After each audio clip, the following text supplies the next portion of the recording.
gentlemen, we now present George Edwards in Dr. Jekyll and Mr. Hyde.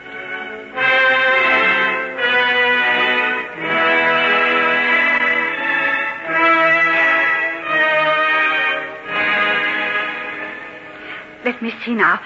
I'll want this little box of medicines, the thermometer, a stethoscope, some cotton wool. Do you know where the doctor keeps his antiseptics, Nellie? I'm not sure, miss, but I think they're in that cabinet over there. Oh, yes, that's right. Now, I wonder what else I'll need. By the way, where's Poole?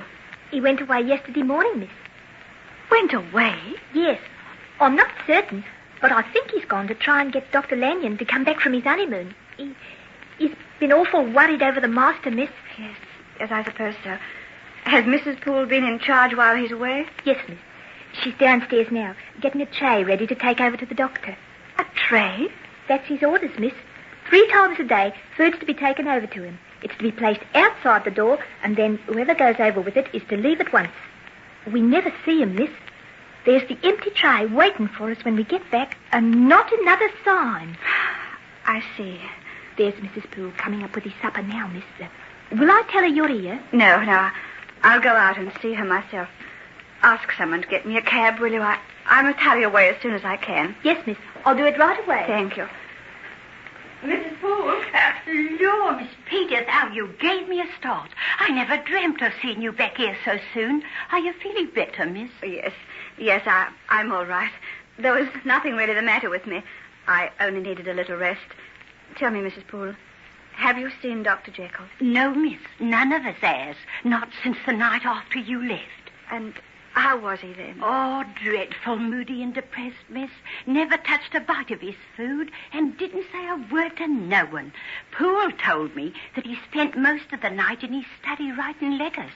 Round about daybreak, he heard him pacing up and down like as if he had something terrible on his mind. Yes, go on.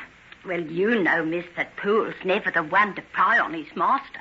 But the fact is that he was that worried he never slept a wink the whole night through. At last he got that bad that he got up out of his bed.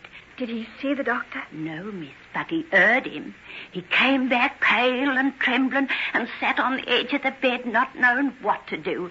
He told me that he heard the doctor sobbing down in that empty room and it fair broke his heart to listen to it. Oh, if only I'd been here. Well, I don't know that you could have helped, miss. It wasn't long after that we both of us heard him slam the door that leads to the courtyard at the back of the house. Then we heard his footsteps going over the paving stones and the sound of his key in the lock of that building where his laboratory is. I don't know why it was, miss, but the both of us held our breath. There seemed to be something strange about the sound of his footsteps dragging slow and terrible across them stones. And then the door was shut, and there was silence. And there's not been any one of us has set our eyes on him from that time on. Oh, Miss Peters, what do you think's come over him? I don't know, Mrs. Poole. I don't know. But we must do as he says. Leave him alone and hope and pray that it will pass. Will you come out with me now? I daresn't go alone. I always get one of the maids to come with me. Why? What are you afraid of? Wait till you hear. Hear what? Come with me now and listen for yourself. It's time I took this food across. I dursn't be a minute late. All right. Wait a minute. I'll open the door. Oh, listen to that wind. Oh, I hate this courtyard. Always damp and never gets the sun. Look, the sky's quite bright, but it's dark in here already. Mind where you're going. Them stones are full of holes. Look. What? Oh, it's him, sitting at the window. Oh, the poor gentleman, how pale and ill he looks. Oh. He hasn't seen us yet. Don't move. Stay in the doorway, and I'll go and speak to him. Henry?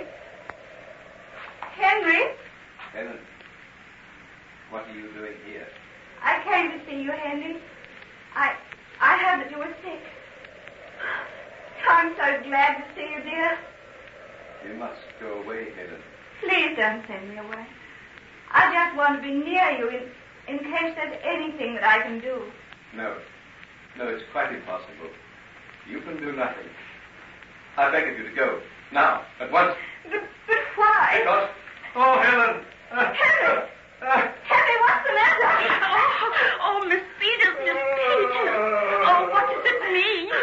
Did you see? Yes. What's come over him? That look on his face before he shut the window down. It froze the very blood in me veins. Listen. Oh, that's it. That's what we've been hearing all the week. Day and night it is. Do you wonder that none of us dares come out here alone? Oh, this can't go on. We've got to do something. Yes, but what?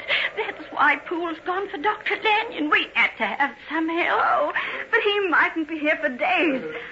Oh, I'm going to do something now. Are you willing to come? I've got to go into that place with the food, and none of the others will venture. Come along, then. We'll go together. Oh, just listen to that wind. Heavens. Dark in here. I can hardly see a thing. There's a lantern just inside the door. Wait a minute till I light it. There. Oh, that's better. Now, you wait here. Where are you going, Miss Peters? I'm going to speak to him through the door. Oh, no, you mustn't. Don't you realize that something dreadful has happened to Dr. Jekyll? Do you expect me to stand by and do nothing about it? But listen to that voice crying in the room up there. Is that Dr. Jekyll? Who else can it be? Whoever it is that's crying out like that, it's never Dr. Jekyll. I've served him 20 years, miss, and I couldn't be deceived. There's someone else in that room with him. But who it is and why he stays there is something that I dursn't even guess at. All the same, I'm going to speak to him. You wait here and I'll go up the stairs alone. Oh, I wish you wouldn't, miss. I do indeed. Henry? Henry, can you hear me? Who's there? It's Helen. Henry, won't you see me? Go away! But Henry, I wanted... Go away! Go away! How dare you come here? I told you not to come. Go! Go! I want to help you. You must let me in. Help me, you! You poor, weak, trembling thing! You think you've got it in your power to do anything for me? I'm beyond the power of heaven or hell. Get away! Get away before I tear down this door and show you what I am! Oh, was that my master's voice, Miss Peters? No. Oh, you see, it ain't any use. We'll have to wait till Poole comes back with Dr. Lanyon. Are you there, Miss Peters? Yes, Nellie, what is it? The cab's been waiting for you, miss. The man says he can't stop much longer. Oh, very well. I'll come now. Nellie, will you stay here with Mrs. Poole while she takes the tray to the door? Oh, dear. All right, then. I'll stay if you're nervous. No, it'll be all right. It's just that it fair gives me the creeps over there. Well, if I can go right up to that door and put the tray down, you ought to be able to stay down here. Very well, then, but don't be too long. Oh, you needn't worry over that. You go, Miss Peters. We'll be all right. I must go to that sick child. And if I miss this cab, goodness knows how long it will be before I get another one. Of course, miss. Nellie, stop looking over your shoulder like that. There's nothing in that corner but a pile of empty boxes. I'll come back just as soon as I can, Mrs. Poole. Will you prepare a room for me? I'll stay here until Dr. Lanyon gets back. Yes, miss, that I will. And I'll be right glad to have you with us. I'll be back about 11 o'clock, I suppose. And you'll find me sitting up. I'll have some supper ready for you. Thank you very much. Goodbye. I'll go back to the house. Oh, listen to him. Oh, do worry, Mrs. Poole. Oh, I can't abide it if that's the truth. Oh, I'll go up right away. Pull yourself together now like a good girl.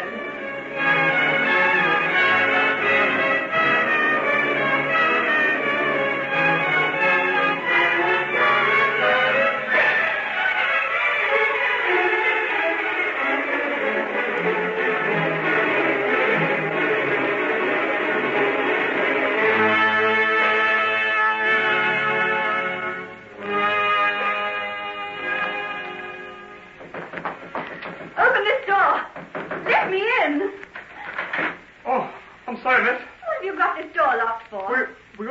keep it locked when we get in, Colonel Alphys. Who are you? Oh, I'm the kitchen boy, miss. What are you doing up here in the main house? If you please, miss, all the servants has been coming up here at night. The servants' all at the back. We hear him two dogs playing there. I see. Well, I suppose it's all right. Mrs. Poe's letting us sit round the fire in the big entrance hall. It helps to keep our spirits up. Oh, there's nothing to be afraid of. The doctor's very ill, that's all. And there's no... Nellie, what's that? Nellie, here, quiet. What's the matter? I saw him. He came out through the door. Oh, Mrs. Poole. Mrs. Poole, what do you mean? Look at him now.